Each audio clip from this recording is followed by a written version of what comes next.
अस्सलाम वालेकुम। उम्मीद है आप सब खैरियत से होंगे। आज जो हम टॉपिक डिस्कस करेंगे वो है multiplicative inverse of a complex number. तो आइए देखते हैं मल्टीप्लिकेटिव इन्वर्स क्या होता है। जैसा कि आप जानते हैं कम्प्लेक्स नंबर को ऑर्डर पेयर की शक्ल में भी लिखा जा सकता है। तो यहाँ हमने एक कम्प्लेक्स नंबर लिया है, let z is equal to a comma b। इसको हम a प्लस बी आयोटा ऐसे भी राइट कर सकते हैं। यहाँ जो कोमा है जब ये ख़त्म हो जाएगा तो यहाँ पे प्लस बी आयोटा बन जाएगा। दोनों का मतलब सेम ही होता है। फर्स्ट कर लिया, ये हमारे पास एक कम्प्लेक्स नंबर है। अब इसका मल्टीप्लिकेटिव इन्वर्स निकालना है। तो इन्वर्स किसके बराबर होगा? z के ऊपर -1 पावर लगा देंगे, यानी a प्लस बी आयोटा -1। अब यहाँ पावर ऊपर माइनस किया, जब हम इसे ओवर में लेके आएंगे तो ये प्लस की हो जाएगी। अब इसको हमने सॉल्व करना है। तो इसको हम कैसे सॉल्व करेंगे? जो नीचे हमारे पास कम्प्लेक्स नंबर है इसके कॉन्जुगेट के साथ हम मल्टीप्लाई और डिवाइड करवा देंगे। तो इसका कॉन्जुगेट क्या होगा? a plus b iota. इसका कॉन्जुगेट होता है a माइनस बी आयोटा। जैसा कि हमने पहले पढ़ा था कॉन्जुगेट हम कैसे निकालते हैं। ये जो हमारे पास इमेजिनरी पार्ट होता है इसके साथ साथ वाला हम साइन चेंज कर देते हैं। तो यहाँ हम कम्प्लेक्स नंबर के साथ मल्टीप्लाई और कॉन्जुगेट के साथ हमने मल्टीप्लाई और डिवाइड करवा दिया। अब ऊपर जब हम 1 को a माइनस बी आयोटा के साथ मल्टीप्लाई करेंगे तो हमारे पास a माइनस बी आयोटा ही आ जाएगा।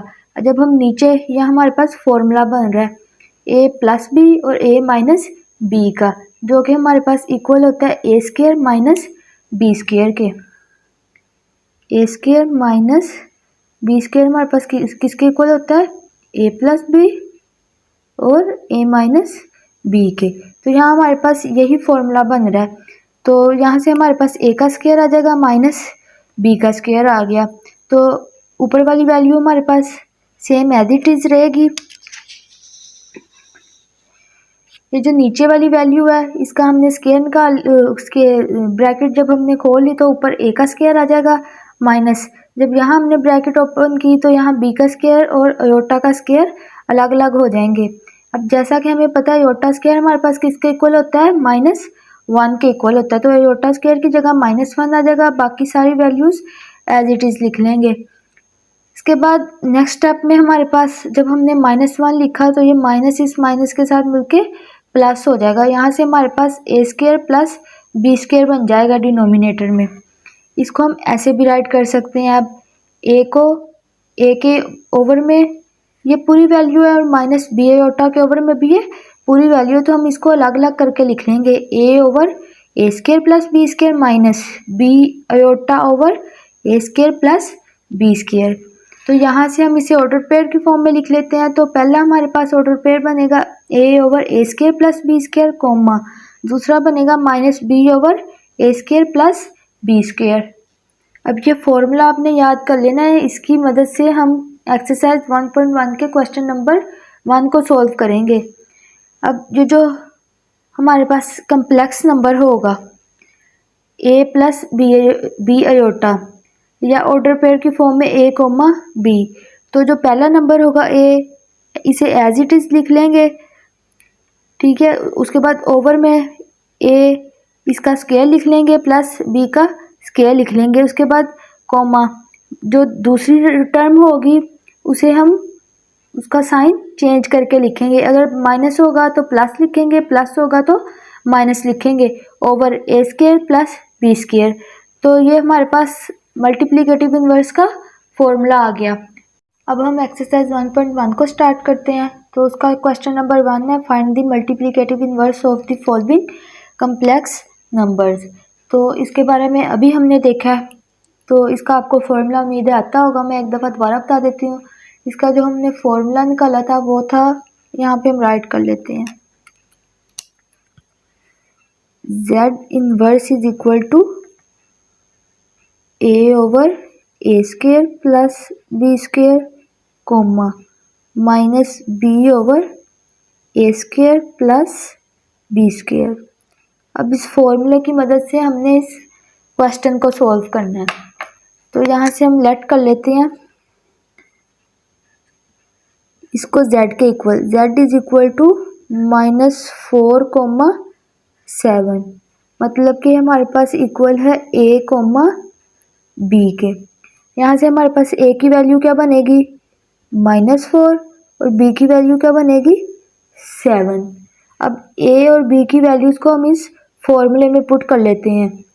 तो यहाँ से हमारे पास बनेगा z inverse is equal to -4 over -4 का स्क्वायर प्लस 7 का स्क्वायर कोमा -7 ओवर -4 का स्क्वायर प्लस 7 का स्क्वायर। यहाँ हमारे पास ऊपर वाली वैल्यू सेम रहेगी। जब -4 का स्क्वायर लेंगे तो हमारे पास 16 बनेगा, जब 7 का स्क्वायर लेंगे तो हमारे पास 49 बनेगा। यहाँ पे भी ऊपर वाली टर्म एज इट इज़ रहेगी। नीचे जब -4 का स्क्वायर लेंगे 16 बनेगा प्लस 7 का स्क्वायर हमारे पास 49 आ जाएगा। -4 वैसे लिख लेंगे, जब 16 में 49 को हम प्लस करेंगे तो हमारे पास 65 बनेगा। इसी तरह यहाँ पे -7 ओवर 65। तो ये हमारे पास क्वेश्चन नंबर 1 सॉल्व हो गया। उम्मीद है आपको इसकी समझ आ गई होगी। नेक्स्ट अब इसका सेकंड पार्ट सॉल्व करते हैं। तो इसको भी पहले लेट कर लेते हैं z के equal. Let z is equal to √2 -√5। यहाँ से हमारे पास a किसके इक्वल आ गया √2 के और b किसके इक्वल आ गया -√5 के। अब इसे हम फॉर्मूले में पुट करते हैं। तो z inverse is equal to, formula पहले राइट कर लेते हैं a over a square plus b square comma -b over a square plus b square. तो यहाँ से हमारे पास a की वैल्यू क्या थी √2 डिवाइडेड बाय √2 का स्क्वायर प्लस -√5 का square comma minus into -√5 divided by √2 का स्क्वायर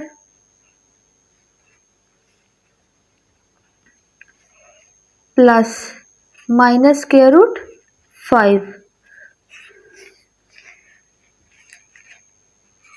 ऊपर वाली टर्म एज इट इज़ आ जाएगी डिवाइडेड बाय, ये स्क्वायर स्क्वायर से कैंसिल हो जाएगा तो पीछे क्या बचेगा हमारे पास 2 प्लस, जब माइनस का स्क्वायर लेंगे हमारे पास प्लस हो जाएगा और ये स्क्वायर रूट से कैंसिल हो जाएगा तो हमारे पास क्या बचेगा 5 कोमा, ये माइनस माइनस प्लस हो जाएगा √5 डिवाइडेड बाय, ये स्क्वायर रूट से कैंसिल तो यहाँ 2 बचेगा।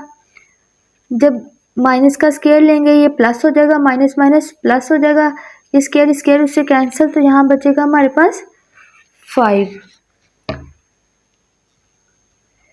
तो यहाँ से हमारे पास ऊपर वाली टर्म एज इट इज़ रहेगी।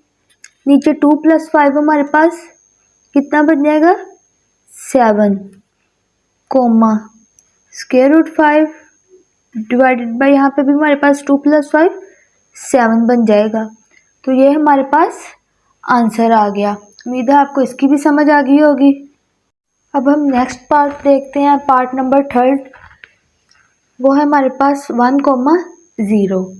ये आपको याद होगा, ये हमारे पास मल्टीप्लिकेटिव आइडेंटिटी होती है। इसका आंसर ये बजाते खुद ही आएगा। चलें अब इसको सॉल्व करते हैं। तो लेट कर लेते हैं z = 1,0 के। यहाँ से हमारे पास a क्या होगा 1 और b क्या होगा 0। अब हम इन्वर्स का फॉर्मूला लिख लेते हैं। z inverse is equal to a over a square plus b square comma -b over a square plus b square.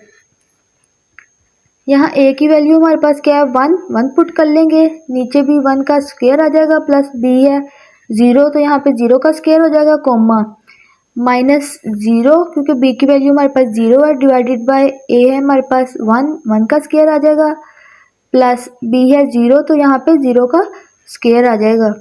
तो यहाँ से हमारे पास बनेगा 1/1 plus zero comma 0/1 plus zero, 1 का स्क्वायर 1, ज़ीरो का स्क्वायर ज़ीरो।